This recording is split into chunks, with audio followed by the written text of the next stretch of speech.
نیا formula, tax بڑھانے سے مہنگائی نہیں ہوگی۔ کشور ناہید۔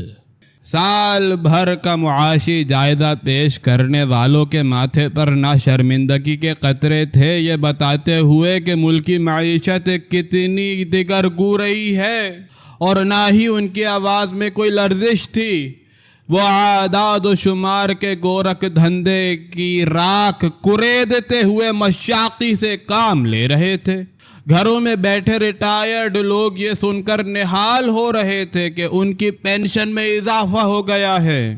کئی سال سے گھی کے ڈبے سے روٹی لگا کر کھاتے ہوئے گھی کا ذائقہ محسوس کرنے والے خوش فہم تھے کہ اب ڈبہ کھل جائے گا، بجلی آ جائے گی، اب پاکستان ساری دنیا کے لیے فری مارکیٹ ہوگا۔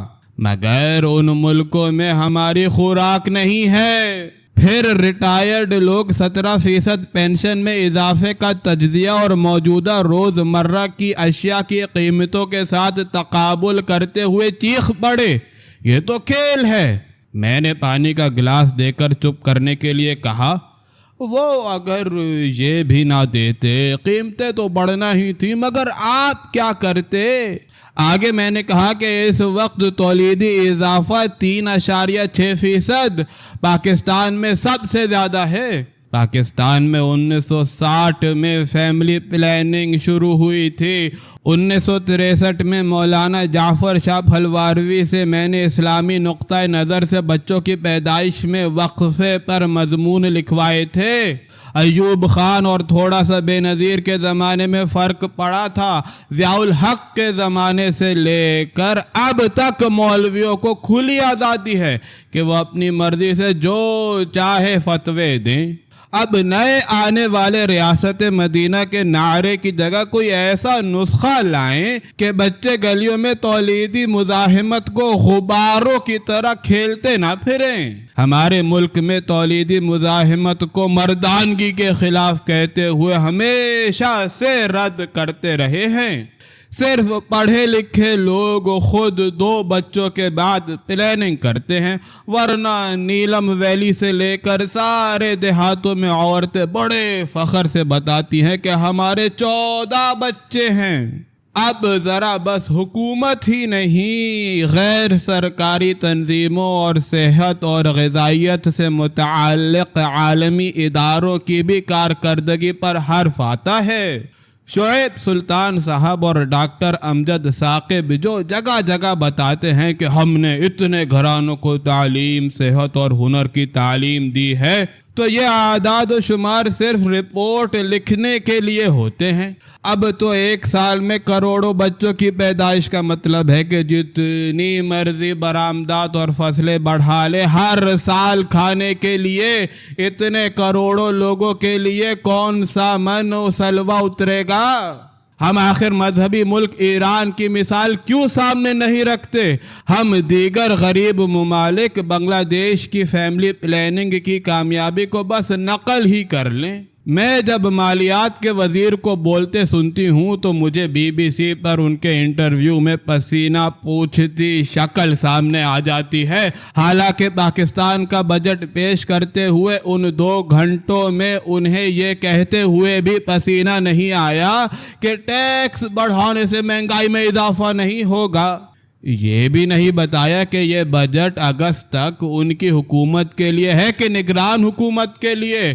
اور اس کے بعد کیا کہیں کہ ہر حکومت اپنا وزیر مالیات لے کر آتی ہے۔ جانے والے دور میں 6 وزیر مالیات رسوا ہو کر گئے تھے۔ IMF کی جھوٹی تسلیاں کب تک؟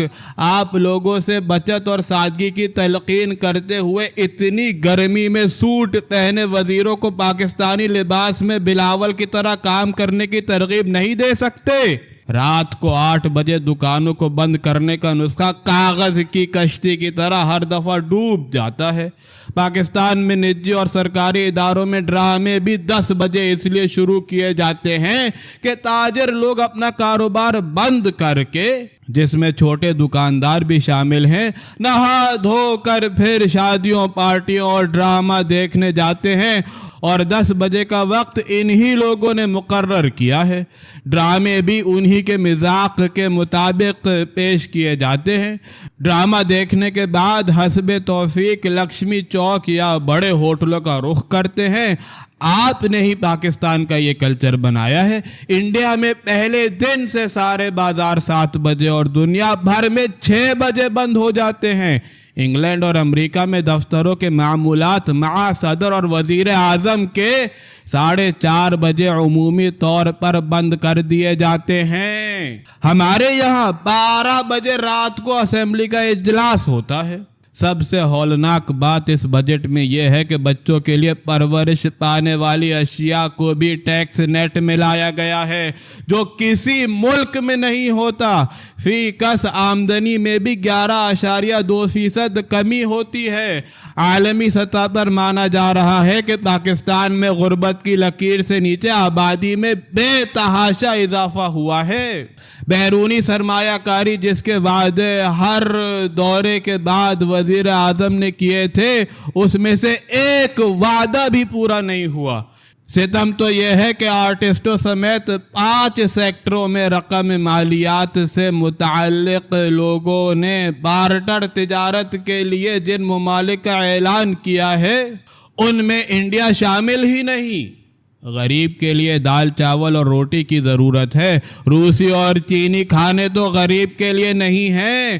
سیاسی اور وہ بھی 50 سے اوپر سالوں سے یہ لڑائی اور نفرتیں دونوں طرف پھیلانے میں دونوں جانب کے مذہبی اور سیاسی رہنما، اگر انہیں رہنما سمجھا جا سکے، پیش رہے ہیں۔